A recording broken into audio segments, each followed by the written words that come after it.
My own daughter poisoned me with sedative tea, planted fake dementia certificates, and prepared to place me under guardianship, all to seize my $2 billion. My name is María Sierra. I am 69 years old, a retired federal judge, and the widow of the only man I ever truly trusted.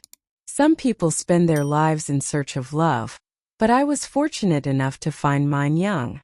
My husband, Antonio, was a man of vision, stubborn as an ox but with a kind of quiet tenderness that could make the desert bloom. We built a life together here, on this ranch in the Sonoran Desert of Arizona. And now, though he is gone, I remain, tending not only to the land but to the legacy he left behind.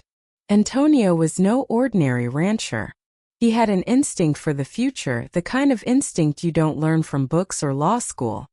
In the early 1970s, when most folks around here were still chasing cattle and planting mesquite, Antonio was thinking about water. He used to say, "Maria, in this desert, gold may glitter, but it's water that will decide who lives and who dies." At the time, I thought he was exaggerating, just another of his grand pronouncements. But he was right. My husband secured old water rights, paperwork signed back when nobody cared about a few rivers and aquifers out in the sand. Nobody, that is, except Antonio. Those rights, written in dusty legal script and stamped with the state seal, turned out to be worth more than oil. Decades later, as Arizona grew and the land grew thirstier, those documents became the crown jewel of our family fortune. Today, my inheritance amounts to more than $2 billion, but money is just paper stacked in vaults. The true treasure lies in those rights. Millions upon millions of gallons of water, under my control, flowing like a hidden river beneath this parched earth. When Antonio passed, I thought the world would end with him. I had been a judge for many years, tough on the bench, fair but unyielding. But nothing prepared me for life without the man who stood at my side through every storm. He left me this ranch, wide as the horizon, and the portfolio that now makes men in suits circle like vultures. It is strange, isn't it, how grief and fortune can come hand in hand. The desert has always been my teacher. In the morning, I step onto the porch with a cup of coffee and watch the sun rise over the saguaros. The sky bleeds from lavender to fiery orange, and for a brief moment the land looks forgiving. But don't let it fool you. Out here, water means survival, and survival means power. Cities pay fortunes to keep their faucets running. Tech companies will do anything for the right to build where they please. And ranchers like me, we either guard what we have or watch it stolen from under our boots. I walk the land most afternoons, slow but steady. The mesquite trees whisper in the dry wind, and the cattle, fewer now than in Antonio's day, still graze stubbornly on the hard earth. I stop sometimes at the windmill near the arroyo, where I can hear the creak of metal pulling water from the depths. That sound has become my heartbeat. I know what it means: life, wealth, and responsibility all bound together. I carry those rights not just for myself but for the generations Antonio dreamed of, for the communities who might someday depend on what we preserved. But let me tell you, dears, fortune is a double-edged blade. People see numbers like 2 billion and forget the woman behind them. They forget the years of work, the courtrooms I presided over, the nights Antonio and I spent poring over ledgers by lamplight. They see only what they can take. And as a widow, alone on this ranch, I have begun to feel the heat of greedy eyes watching me. Still, I am not afraid. Antonio's spirit is here, in every stone wall and every rusted gate. He left me not just wealth but wisdom. He knew men would come one day, men with smooth tongues and polished shoes, trying to trick me out of what is mine. "Remember, Maria," he told me once, "documents don't lie. People do. That is why I guard the deeds like treasure, locked away in places only I know. I suppose some might expect me to retire quietly, to live out my years sipping tea on the porch, counting the stars. But I am not built that way. The judge in me is still alive, sharp as a blade. I know how to read men, how to weigh evidence, how to see the truth beneath their lies. And I know this. The water beneath this land is mine. Not the banks, not the corporations, not even the politicians who come here with false smiles. Mine. Some evenings, when the sun dips low and the coyotes start their song, I talk to Antonio as if he were still sitting beside me. I tell him about the day, about the letters that arrive from banks asking for partnership opportunities, about the whispers I hear in town, how some folks say an old woman can't possibly manage such fortune alone. I tell him not to worry, that I will guard what we built. But deep down, I confess, I feel the ground shifting. Shadows lengthen across the desert, and not all of them belong to the setting sun. For now, though I breathe the dry air and remind myself of who I am María Sierra. I am a widow, yes, but I am also the steward of a fortune worth billions, the keeper of water in a land that has forgotten how to drink. And though the world may try to strip me of it, I will hold fast. Because here in the desert, water is more than wealth. It is life itself. And I intend to protect it with every ounce of strength these old bones still carry. There is a peculiar thing about family, my dears. Strangers show you their hunger outright, but family, oh, family smiles while they circle. They speak of love, of care, of wanting what's best for you. And sometimes you want so badly to believe them that you ignore the sharp glint behind their eyes. That was how it began with Isabel, my daughter, and her fiancé. Now, Isabel has always been beautiful, the kind of beauty that draws people in before they notice the steel underneath. From the time she was little, she knew how to bend a room to her will. I used to tell Antonio she'd either become a great lawyer or a dangerous politician. Well, she didn't become either. She became something worse. A woman who thought love could be traded for power. Her fiancé, Victor, was the type of man who carried himself like he was already elected to office. A lobbyist, smooth as cream with words polished like silver coins. He had a smile that looked generous, but it never quite reached his eyes. Together, they were a pair that could charm a bank into handing over its vault keys. They began their visits innocently enough. Sunday dinners at the ranch, where Isabel would fuss over me, asking if I was eating enough, sleeping enough, taking care of myself. Victor would offer to fix things around the property, fences, irrigation lines, though he never lifted more than a pen in his life. At first, I allowed myself to be softened by their attentions. After all, it felt good to have company in this house again. But then came the tea. "Oh, Mama," Isabel said one evening, placing a steaming cup before me. "This is therapeutic. It will help you relax. You worry too much." I raised an eyebrow, because I am not a woman easily prescribed. I've lived long enough to know that when someone insists you need medicine, what they really mean is that you're not behaving to their liking. Still, I sipped. The taste was strange, floral, heavy, with a bitterness that lingered on the tongue. Within half an hour, my eyelids drooped, my thoughts slowed, and I felt myself drifting into a fog.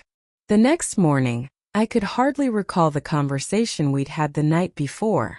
But the teacup was still there, a faint ring staining the porcelain. When I asked Isabel what herb she'd used, she brushed it off. "Just chamomile and lavender, Mama.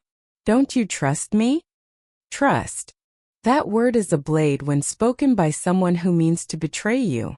The tea became routine. Every visit, a fresh pot brewed just for me.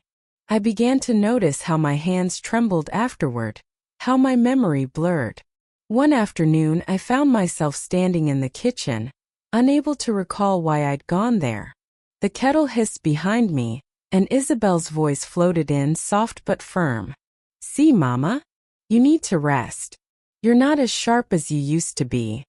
It was then that I understood. The tea was not for my health. It was for their plan. Not long after, I overheard them speaking in hushed tones by the porch. They thought I was napping in my chair. But years in court taught me the value of quiet observation. "She's slipping," Victor whispered. "The bank is ready. Once the clinic certifies her condition, guardianship is just paperwork." "And the estate?" Isabel asked. $2 billion doesn't just vanish. With your mother's signature on record, the transfer will look clean. The water rights alone untouchable. I felt a chill that had nothing to do with the desert wind. My own daughter, my flesh and blood, conspiring with a man who saw me as nothing more than a signature. The next week, Isabel arrived with pamphlets for a private clinic. "Mama, they specialize in elder care," she explained. "They'll help with your memory issues." Her tone was honeyed, but her eyes were sharp, watching for weakness. I smiled the way I used to on the bench when a lawyer thought he was cleverer than the court. "Memory issues? Isabel, I was quoting case law before you were out of diapers. Don't mistake age for incompetence." She flushed, but Victor smoothed it over. "It's only precaution, Senora Sierra. With such a vast estate, it's wise to prepare for every possibility." There it was again, the estate. Always circling back to the money, to the water. Never to me, never to the woman who bore Isabel, who raised her, who taught her to stand tall. In their eyes I was already diminished, a stumbling old woman unfit to manage billions. I began to notice other things. Phone calls I didn't make showing up on the ranch line. Bankers addressing me in letters as if decisions had already been made. One even called to confirm our upcoming guardianship discussions. When I pressed him, he stammered and hung up. The walls were closing in. But here is the thing, my dears. I am not the kind of woman who surrenders her pen. I have signed rulings that changed lives, judgments that carried weight heavier than gold. And I know when a case is being built against me. Isabel and Victor were laying their foundation, slowly drugging me, collecting evidence of my decline, lining up banks and doctors to declare me unfit. I looked out across the desert that evening, the sky painted in shades of fire. I felt Antonio's presence in the wind. "They think I'm weak," I whispered. "They think the fortune you left me is theirs for the taking." But the judge in me stirred, and the widow in me hardened. I knew then that shadows were gathering around my table, whispering of my decline. But I also knew something else. Shadows only exist when there is light. And I still carried enough light to expose every one of them. It was a Tuesday morning when the lie arrived at my doorstep dressed as truth.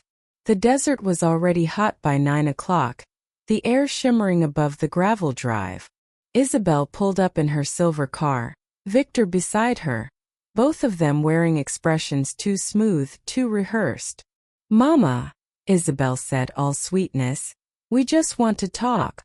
Nothing serious. But I've sat through enough trials to know when a verdict is coming." They guided me inside, almost too eagerly, setting me at the kitchen table like a witness about to testify. Victor placed a folder before me, thick with papers stamped and signed. He slid it across the wood with the same motion I'd seen lawyers use when handing over plea bargains. "Senora Sierra," he began, voice syrupy, "we've consulted specialists. The clinic ran evaluations. These are the results." I opened the folder and read the words. "Early onset dementia."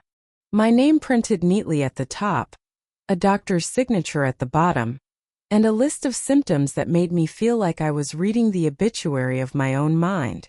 Confusion, memory loss, impaired judgment. I laughed. Not the kind of laugh that comes from joy, but the sharp, dry sound of disbelief. "Is this your idea of a joke?" I asked. "Mama, please." Isabel leaned forward, her hand brushing mine. Her touch felt foreign, like the hand of a stranger. "We're just trying to help. You've been forgetful. You left the stove on last week." "I turned it off before anything burned," I snapped. "That's called cooking, not dementia." Victor cleared his throat, pretending to be patient. "It's nothing to be ashamed of. Many people your age face these challenges. The clinic is prepared to ensure your well-being. Guardianship is a simple process. It will protect your estate." There it was. Estate. Always circling back to the $2 billion, to the water rights that made bankers salivate. Not once did they say protect you. Only protect your estate. I pushed the folder back across the table. This is forged, I said flatly. That doctor never examined me. I've never stepped foot in that clinic. Victor smiled in that way men do when they believe they've already won. Medical evaluations can be done in many ways. Observation, family reports, behavioral notes. So that was their plan. The tea that fogged my head, the misplaced objects, the careful whispers of my so-called forgetfulness, it had all been evidence. A case built against me without my consent. They were the prosecution, the clinic was their witness, and the bank their eager jury. Guardianship, Isabel repeated gently, is just temporary, Mama, until things are clearer. Victor can manage the finances, the water rights, the investments. You won't have to worry about anything anymore. I leaned back in my chair, folding my hands the way I used to when attorneys tried to outsmart me in court. Do you hear yourselves? You want to strip me of the very things I worked my whole life to protect. You think because I have wrinkles and gray hair that my signature means less? For a moment Isabel's mask slipped. I saw irritation flash across her face, then something harder, colder. But she quickly smoothed it over. We love you, Mama. We only want what's best. I excused myself, rising slowly, deliberately like a judge leaving the bench. I walked down the hall to Antonio's study. The air still carried his scent, leather, tobacco, the faint tang of desert dust. On the shelves were the law books we once pored over, the ledgers of water flows, the maps of aquifers he'd studied like scripture. I pressed my hand against the desk where he used to sit. I whispered, "They're trying to bury me while I'm still alive." That evening after they left, I called the clinic. The receptionist confirmed that, yes, I had been evaluated and diagnosed. She listed the doctor's name as if reading from a script. When I demanded to know how an evaluation could occur without my presence, her voice grew tight. "Ma'am, these assessments can be conducted based on family testimony." Family testimony. My own daughter had spoken me into incompetence. Later that week, a banker I'd known for years called with false cheer. "Señora Sierra, I understand you're transitioning management of your estate. We'll need signatures to authorize the guardianship account." I let him finish before I answered. "If you ever call me with such nonsense again, I'll drag your bank into court so fast your head will spin. Do you understand?" He stammered, muttered apologies, and hung up. But the damage was done. They had prepared the path for my erasure. That night I sat in the quiet of the kitchen, a cup of black coffee in my hands. I stared at the reflection of my own face in the dark liquid line, tired but still mine. I thought about the cases I'd presided over, the defendants who claimed innocence while their guilt was plain as day. I realized that I was now both judge and defendant, and the trial was being held in secret rooms where I was never invited. I am no fool. Guardianship would mean the end of my independence, the silencing of my voice, the theft of a $2 billion fortune. They would lock me away in some comfortable room, drugged and forgotten, while Isabel and Victor signed away Antonio's legacy piece by piece. But they underestimated me. For the first time in months I felt something stir inside me. A fire sharp and clear. I had spent my life wielding truth like a gavel. I would not let my own child hammer nails into my coffin before I had even drawn my last breath. I whispered to the desert that night, "If this is a trial, then I will mount a defense. And I will win." The night I decided not to go to the clinic, the moon was a thin silver blade over the desert. Isabel had insisted, her voice like honey over vinegar. "Mama, the appointment is tomorrow morning. They'll run a few simple tests. Victor will drive you. Everything will be fine. Everything will be fine. When a lawyer says that, you check your will. When your daughter says it, you check your soul." I nodded politely, feigning the frailty they expected of me. But deep inside, the judge in me stirred. I had seen enough schemes in my courtroom to know when the verdict was written before the trial began. If I stepped into that clinic, I would not walk out the same woman. They would diagnose me again, drug me deeper, and by evening the guardianship papers would be signed. So instead of laying out my best dress for the morning, I laid out my walking shoes. At midnight, when the desert air cooled enough to breathe, I rose from my bed. The house creaked with old wood and memory. Antonio's photograph watched from the mantel, his eyes steady, as if reminding me I was not built for surrender. I took a small flashlight from the drawer, wrapped a shawl around my shoulders, and slipped into the hallway. The study door groaned when I opened it. Antonio's sanctuary. I hadn't been in there much since his passing. His presence was too strong, too raw. But now I needed him, his foresight, his secrets. The room smelled of leather, dust, and the faint sweetness of pipe tobacco. His desk sat where it always had, a fortress of oak with drawers that stuck from years of desert dryness. I ran my hand along the surface, whispering to him like I used to. You always said you prepared for every storm. Well, Antonio, the storm is here. Show me the umbrella. I began searching. Drawer by drawer, I sifted through ledgers, receipts, maps of aquifers. He had been meticulous, each file labeled in his precise handwriting. But something was missing. Something I could feel but not yet see. Finally, I knelt before the bottom drawer. It resisted when I pulled, as though reluctant to give up its secret. I tugged harder, and with a sharp jerk it slid open. Inside, beneath a false wooden panel, I found a weathered folder. On the cover, written in Antonio's hand, were 2 words: agua vieja, old water. My breath caught. I opened it with trembling fingers. Inside lay the original deeds to our water rights, signed in the 1970s by men who had long since turned to dust. Stamped, notarized, and binding. Alongside them were meter logs.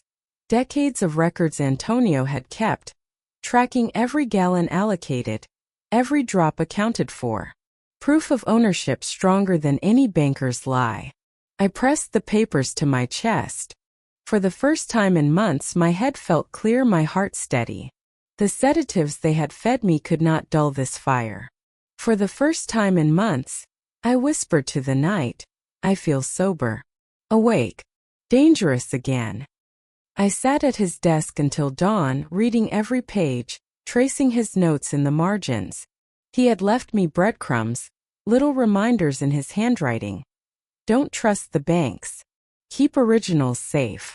Water is worth more than oil. By the time the sun rose, painting the desert in shades of copper, I knew I had the key. Isabel and Victor thought me defenseless, a woman to be led quietly into a clinic. But with these papers, I held the weapon they could not see coming. Truth on parchment, signed and sealed before they were even born. When Isabel arrived that morning, bright and cheerful in a dress too polished for just a doctor's appointment, I met her at the door with my shawl draped neatly around my shoulders. "Are you ready, Mama?" she asked. "No," I answered simply. "I won't be going." She frowned, confusion slipping into irritation. "It's for your own good. It's for your pockets," I cut in. "But you've underestimated me. Again." I closed the door before she could reply. Behind me, the folder lay open on the desk, sunlight spilling across its yellowed pages. That night, alone again, I felt Antonio's presence stronger than ever. As if he were sitting across from me, his hand covering mine, whispering, "You see, Maria? I told you the documents would outlive us both." I smiled through tears. For the first time since his death, I did not feel like a widow swallowed by grief. I felt like a guardian standing watch over his legacy. The shadows around me had grown darker, yes, but now I carried a lantern. For a long time I believed I would face this storm alone. After all, Antonio was gone, and Isabel had shown me her true face. But life has a way of placing the right people in your path when you need them most. My allies didn't arrive with fanfare or trumpets. They were already there, quiet, steady, waiting for me to lean on them. The first was Camila, my nurse. She was young, maybe in her 30s, with a laugh like bells and a patience that could shame saints. She had been hired years earlier, not because I was sickly but because Antonio insisted. Every judge deserves a witness. She cooked light meals, managed my medicines, and reminded me to drink water when the desert heat made me stubborn. One evening, after Isabel's latest attempt to coax me into another appointment, I found Camila in the kitchen. She was slicing tomatoes with deliberate care, but her eyes were sharper than her knife. "You haven't been yourself after their visits, Dona Maria," she said quietly. I sat down, the Agua Vieja folder clutched to my chest. For the first time I let her see it. The yellow deeds, the water logs, Antonio's handwriting. "They've been drugging me," I confessed, "trying to make me appear incompetent. But this is proof that what Antonio and I built is mine, and they will not take it." Camila set down her knife and looked at me with something fierce in her eyes. "Then you will not fight alone." The second ally was Travis, my ranch foreman. A broad-shouldered man with a sunburnt neck and hands toughened by years of rope and saddle. He had worked this land since he was a boy, first under my husband, now under me. When I told him about the theft, about the tanks filling at night, he clenched his jaw so tight I thought his teeth might crack. "Ma'am," he said, his voice low and steady, "I've seen things. Lights down by the pumping station, trucks that don't belong here. I thought maybe it was contractors, but if it's theft..." He shook his head, his fists curling. "You tell me what you need, and I'll see it done." I nodded, grateful. "We need proof, Travis. Evidence that can stand in court." And then came Nava, the tribal lawyer. She was recommended by a friend from my bench days, a woman who understood water law better than most. Nava was in her 40s, sharp-eyed, and carried herself with the calm of one who knows she walks in the footsteps of her ancestors. When I explained the situation, laying out the folder and the fake diagnosis, she listened in silence. Finally, she said, "Your water rights are not just property, Señora Sierra. They are history. These papers connect not only to your husband's foresight, but to treaties and tribal allocations. If someone is stealing from you, they are stealing from all of us." We met in my living room, the three of them gathered around Antonio's old oak table. The air hummed with tension but also with purpose. Camila produced the toxicology report she'd arranged discreetly, traces of sedatives in my blood, consistent with drugs that could cause confusion and memory loss. "This," she said, tapping the paper, "is evidence of poisoning, not dementia." Travis laid out photographs he had taken at night. Trucks with unmarked tanks parked near our wells, hoses snaking into the darkness. "They come after midnight, ma'am. By dawn they're gone. But I've got plates and I've got times." And Nava spread out maps, tracing water flows with her finger. "These logs prove your ownership. Combined with Travis's photographs and Camila's report, we can begin to build a case. But Maria, you must understand, this is larger than you. Water is worth more than oil now. What you hold is not $2 billion. It is the power to decide who thrives and who withers in this desert." Her words settled heavy in the room. I felt Antonio's voice echo in her own. "Water is life, Maria. Guard it." We did calculations that night. Travis measured the volume of stolen water, estimating millions of gallons siphoned each month. Nava converted those gallons into dollars. The numbers staggered me. Hundreds of millions a year, flowing quietly into someone else's pockets. My daughter had traded her loyalty for scraps, when the fortune beneath her feet was worth an empire. "Whoever is behind this," Nava said softly, "is not working alone. They have banks issuing permits, companies buying stolen supply, maybe even officials turning their heads. This is organized. This is deliberate." I looked at each of them in turn. "Then we'll be deliberate too. Antonio left me the documents. He left me this ranch. But he also left me something more important. Courage. And I intend to use it. Camila reached across the table, her hand warm over mine. We believe in you, Dona Maria. For the first time since Antonio's death, I did not feel alone. I was not a widow guarding ghosts. I was a woman standing with allies, one who still had fight left in her bones. That night, when the others had gone, I stepped outside. The desert stretched endless beneath the stars. I thought of Isabel, of Victor, of the bankers and doctors who saw me as a weak old woman. They believed they had already written my ending. But endings, my dears, belong only to God. And I was just getting started. When you've sat on the bench as long as I did, you learn one rule above all. Suspicions mean nothing without evidence. I could feel in my bones that Isabel and Victor were part of something rotten.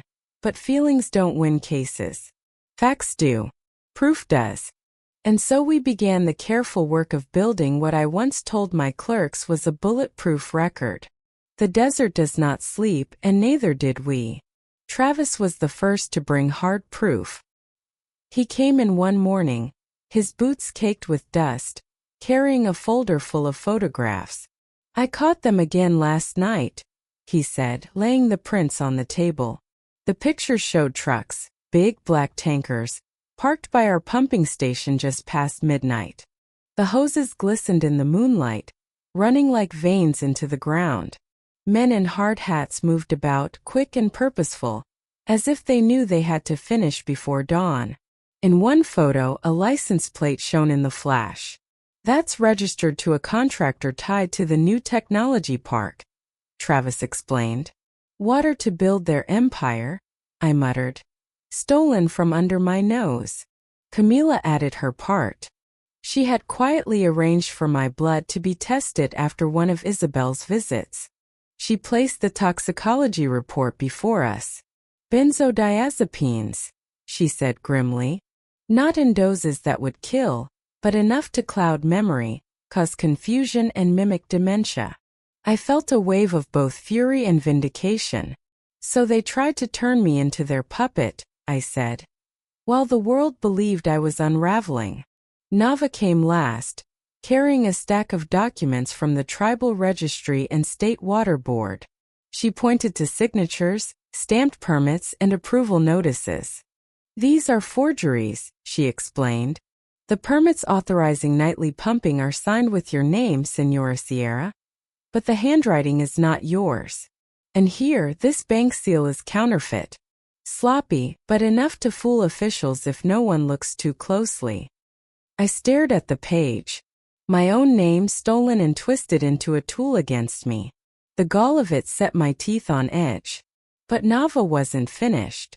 She spread out thermal imaging scans she had obtained from a tribal colleague. The images showed bright streaks of heat in the desert at night, water pumping stations glowing like embers against the cool ground.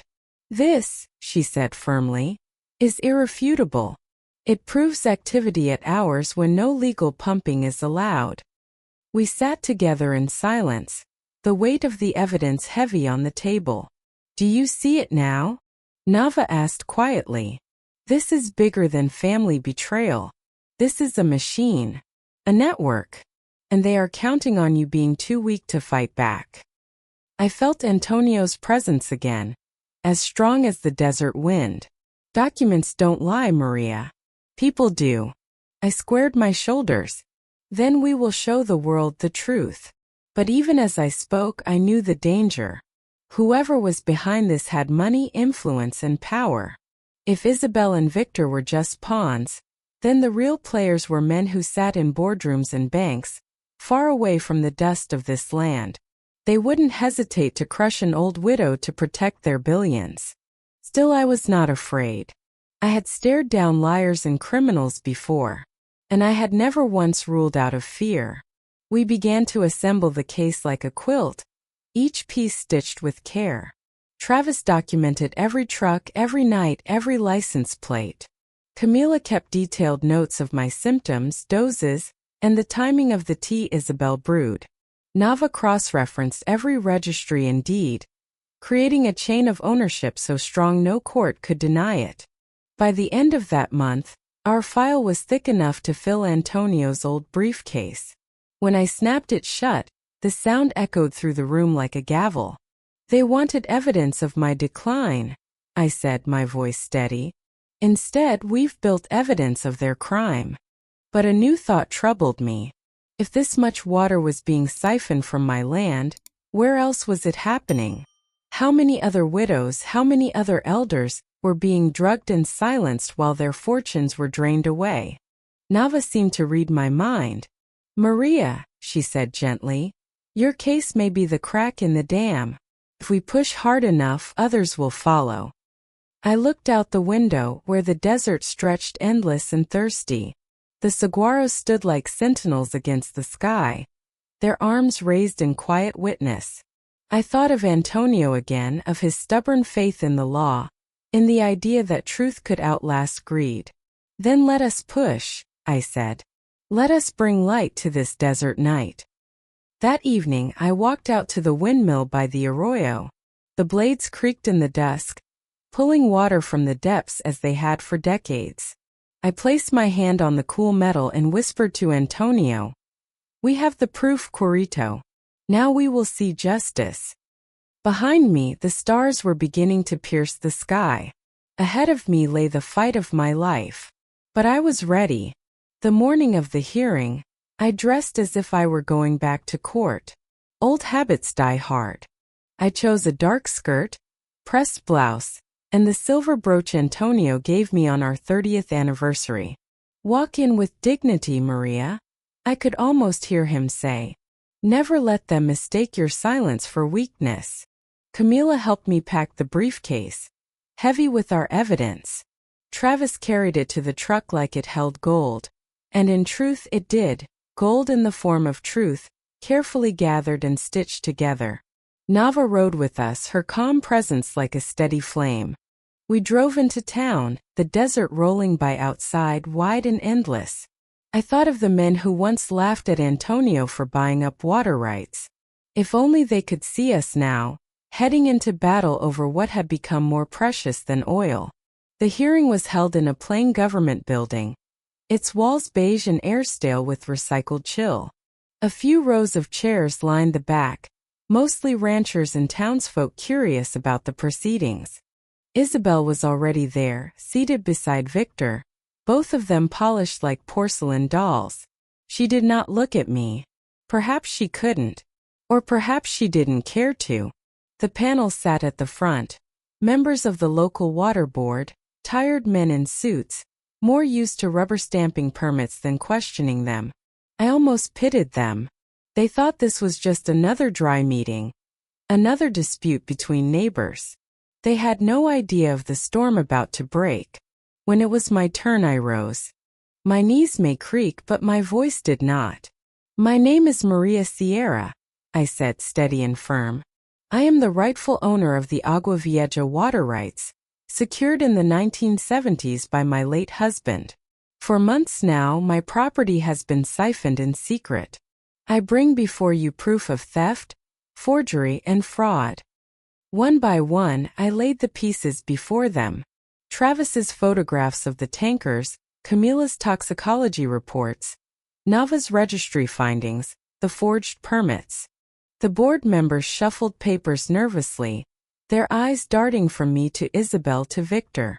That was when a man in the back rose. Tall in a dark suit, with a face carved by years of long hours and harder truths.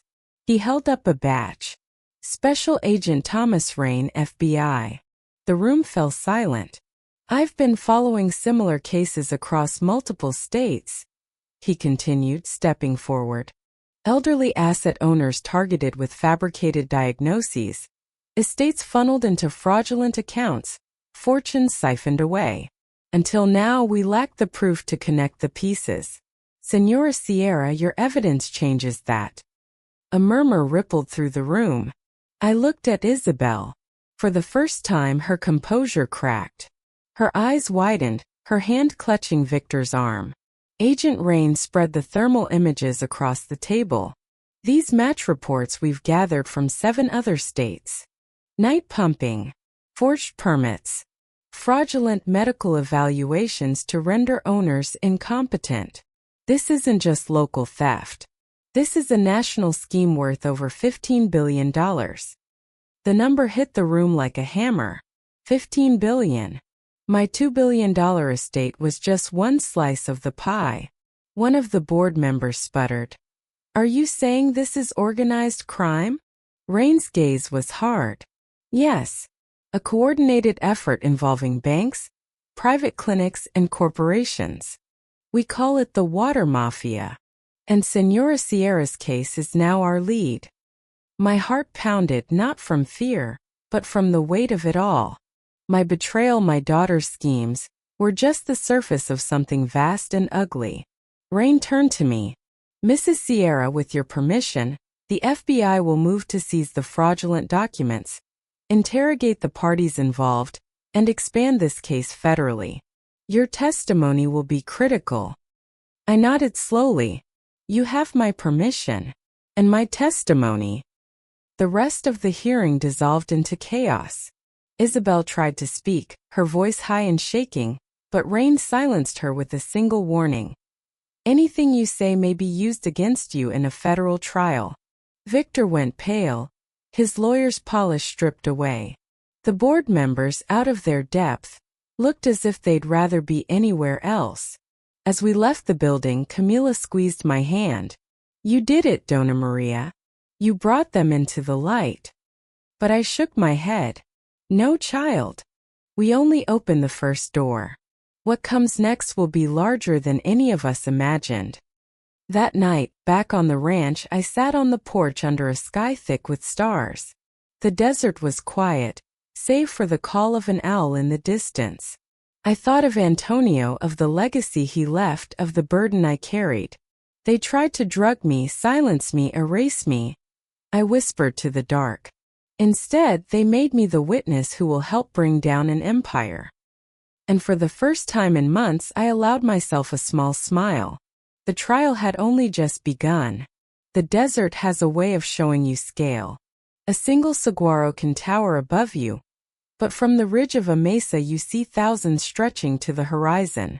That's what it felt like when the FBI began laying out the truth. My daughter's betrayal had felt enormous, unbearable. And yet it was only one cactus in a forest of corruption. After the hearing, Agent Rain came to the ranch with 2 colleagues, their briefcases heavy with files. We sat at Antonio's old oak table, the same one where we had gathered our evidence. Only now the government was bringing theirs. Mrs. Sierra, Rain began, his voice steady but edged with fatigue. Your case is not unique. We've tracked at least 20 other families, most elderly, most holding assets others wanted. Ranches, water rights, oil leases, even historic properties. Each one targeted the same way. Drugs, fake diagnoses, guardianship filings, and forged transfers of ownership. I felt Camila stiffen beside me.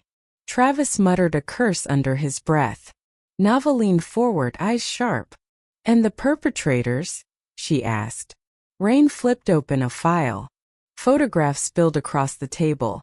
Corporate logos, bank executives, doctors in white coats, lawyers in expensive suits. It's a web, he said grimly. Private clinics stamping dementia certificates for patients they never examined.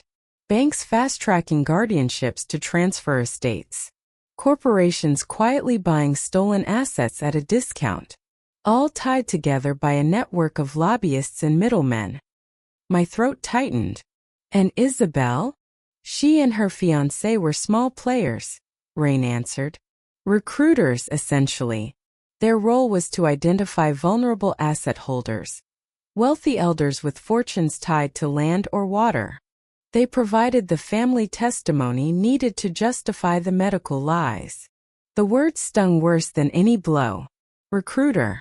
My daughter had recruited me, her own mother, like I was nothing more than prey.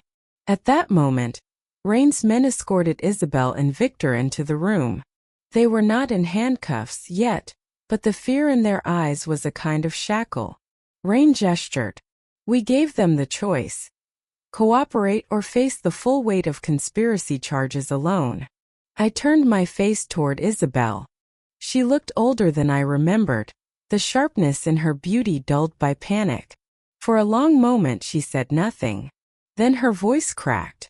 "It wasn't supposed to be like this," she whispered. "Mama, we were just part of something bigger. They promised it was safe. They promised you'd be cared for." My heart ached, but I kept my voice firm. Cared for? By drugging me? By forging my name and selling off your father's legacy? Tears welled in her eyes, but they didn't move me. I had seen too many false tears in courtrooms. Victor, ever the smooth talker, tried to salvage their position. "Señora Sierra, you don't understand. The clinics, the banks, they run everything. We couldn't refuse. If we hadn't played along, they would have chosen someone else. At least this way, Isabel could ensure you weren't hurt." Nava slammed her hand on the table. "She was hurt. You poisoned her. You tried to erase her." Rain held up a hand, his voice cutting through the tension. "We'll sort their culpability in court. What matters now is the evidence they've provided." He slid a new folder across to me. Inside were contracts, emails, and payment ledgers, signed by executives who had never dirtied their hands, but who had orchestrated the theft of billions. "The scale," Rain said quietly, "is over $15 billion. 8 states. Thousands of victims. Your case, Mrs. Sierra, will be the lead precedent." I sat back, the weight of it pressing into my chest. 15 billion. I thought of the other widows, the other elders who didn't have a Camila, a Travis, a Nava, who sat in clinics signing papers they didn't understand, their fortunes siphoned away while their children were told, "It's for their own good." My daughter sobbed quietly across the table. I looked at her but felt no comfort. She had chosen her side, and it was not mine. "Agent Rain," I said, my voice low but clear, "I will testify.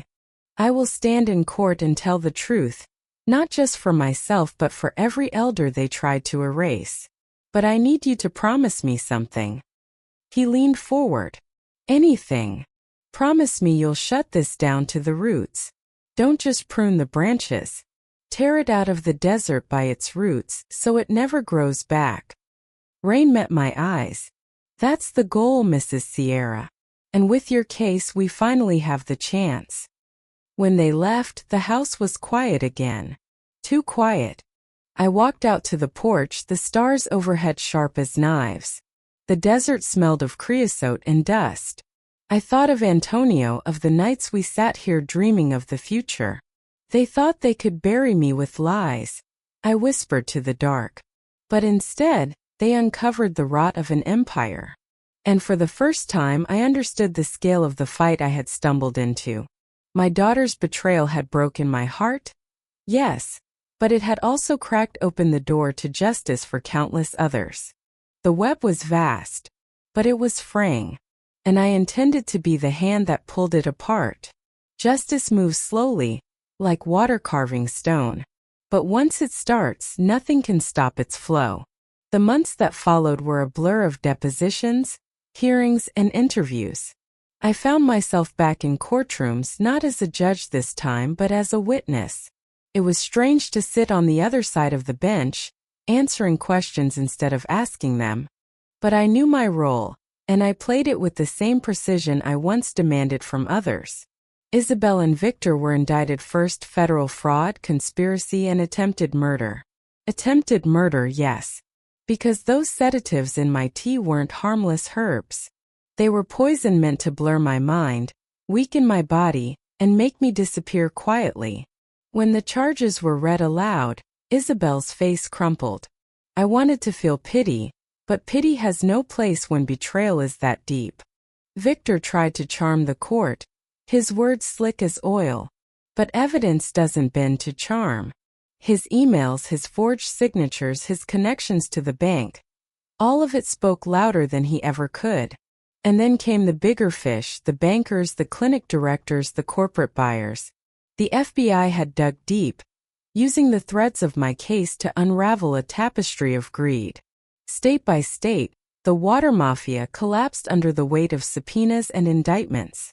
When the verdict was finally read, guilty on all counts, I sat very still. I didn't cheer, didn't weep. I simply closed my eyes and whispered, "Antonio, we did it." The court restored full control of my estate. $2 billion intact.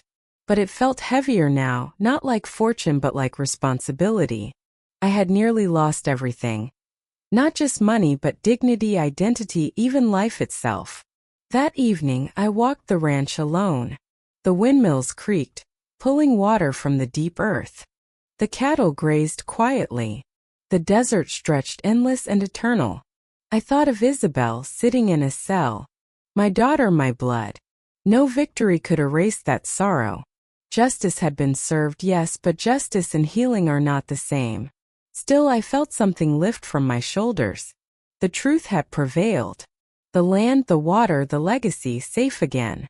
And for the first time since Antonio's death, I felt not just like a widow guarding ghosts, but a woman with purpose. The desert had tested me as it always does, and I had endured. After the trials ended and the dust of the courts finally settled, I knew my work was not finished. Winning my case was only one victory. There were so many others, widows, elders, men and women like me, still caught in the shadows of schemes they didn't understand. Some had already lost everything. Others didn't even realize yet that the vultures were circling. So I made a choice. I turned my ranch into something new. Not just land, not just a fortune, but a refuge. We called it Casa del Agua, House of Water. The first time I welcomed a group of elders through the front gates, I felt Antonio's presence more strongly than ever. They came timidly at first, carrying folders of deeds, bank letters, and questions too heavy for their children to bear. We sat around the long table, the same table where I once laid out my evidence, and we talked. About fraud. About guardianship. About the tricks people use to make you doubt your own mind. Camila organized workshops on health and safe care. Travis showed them how to protect their land and monitor water usage. And Nava, steadfast as ever, taught them the language of the law, giving them the tools to defend what was rightfully theirs. The FBI even sent representatives now and then. Agent Rain called Casa del Agua a precedent in motion. He said my story had become a cornerstone of their larger case, the one that dismantled the so-called water mafia. But for me, it wasn't about trials or headlines. It was about watching a widow's shoulders straighten when she realized she wasn't powerless. It was about seeing elders leave my gates with hope instead of fear. One evening, after the last group had gone, I sat on the porch with my shawl around my shoulders. The desert sky blazed with stars. I thought of Isabel, still behind bars, and felt the old ache. Blood can betray you, yes, but sometimes family is found in those who stand beside you when the world turns cruel. They tried to write me off as an old woman with no memory, I whispered to the night. Instead, I became the witness who helped bring down an empire. The desert wind answered, cool and steady, and I knew I had done what Antonio always hoped I would. Protect the water and with it protect the people. Casa del Agua was not the end of my story. It was the beginning of theirs. My dears, if in this story you saw yourselves, be sure to write about it in the comments. I would be very interested to read it. Thank you.